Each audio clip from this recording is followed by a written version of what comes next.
Hi friends, இப்போ நம்ம பாக்கியலட்சுமி பார்க்க ஒரு பாக்கியலட்சுமியில் பாக்கியா எங்கேயோ விறுவிறுப்பாக வேகமாக கிளம்பிட்டு இருக்காங்க. கிளம்பிட்டு இருக்கிறத பார்த்தோன்னே சரிப்பா யாரு கூட போகிறாங்கன்னு சொல்லி யோசிச்சு பார்த்துட்டு இருக்க டைமில் கோபி வந்து நிற்கிறாரு. கோபி கூட பாக்கியா கிளம்புறாங்களா அப்படின்னு சொல்லி ஆச்சரியமாக பார்த்துட்டு இருக்கோம். அந்த டைம் பார்த்து ஆசை தோசை அப்பள வடன்னு சொல்லிட்டு நம்ம பாக்கியா பார்த்த வேலை இருக்கே வந்தது யாரு நம்ம இனியா பாரு அப்படிங்கிற மாதிரி ஆயிடுச்சு. இனியாவுக்கு பர்த்டே வருதுங்க, அதனால எல்லாரும் கிஃப்ட் வாங்கி கொடுக்கணுங்கிறதுக்காக பிளான் பண்ணிட்டாங்க.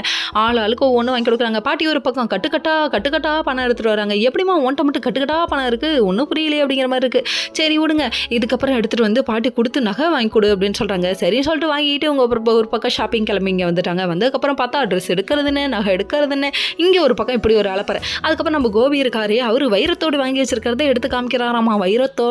வைரமா அப்படிங்கிற மாதிரி ஆயிடுச்சு.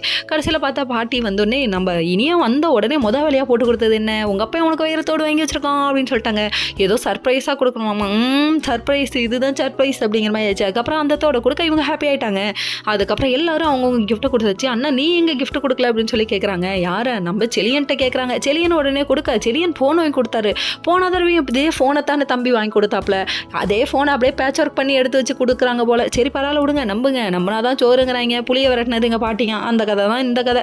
சரி விடுங்க. அதுக்கப்புறம் ஒரு பக்கம் பார்த்தா சரி நீ கிளம்புமான்னு சொல்கிறாங்க. என்னையா பொசுக்குன்னு கிளப்பி விட்றீங்க, நான் சாப்பிட்டுட்டு பொறுமையாக தான் போவேன் அப்படிங்கிற மாதிரி ஆயிடுச்சு. எனக்கும் பச்சுக்கும்ல அப்படிங்கிற மாதிரி ரியாக்ஷன் வேறு மாதிரி விடுது நம்ம இனியா. கடைசியில் பார்த்தா இன்னும் கொஞ்சம் நேரம் இருக்கட்டுமே அப்படின்னு சொல்லி கேட்க, இல்லைம்மா கல்யாணம் ஆயிடுச்சு, என்ன ஏன் பாட்டி கல்யாணம் பண்ணி கொடுத்தீங்கன்னு கேள்வி கேட்டுச்சு. உடனே டிடனேன்னு போகிறாங்க.